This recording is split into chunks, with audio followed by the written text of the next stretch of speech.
This is a section of breast with an invasive carcinoma. For orientation, here is the nipple, here is the underlying skeletal muscle, and here is the tumor. Risk factors for carcinoma of the breast include genetic factors, hormonal influences, and environmental effects. Risk increases throughout a woman's lifespan.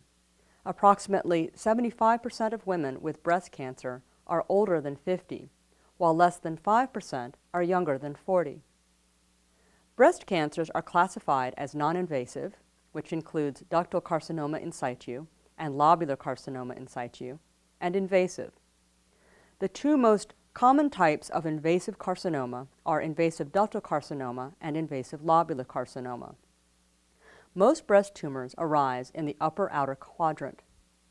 Grossly, breast cancer typically appears as a stellate lesion, which is firm with a gritty texture on cut surface.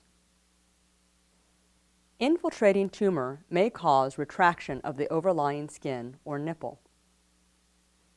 Histologic appearance is dictated by the type of cancer and its grade. Ductal carcinoma shows variable tubule differentiation, while lobular carcinoma is characterized by single-file strands of individual cells. Prognosis is related to stage and grade.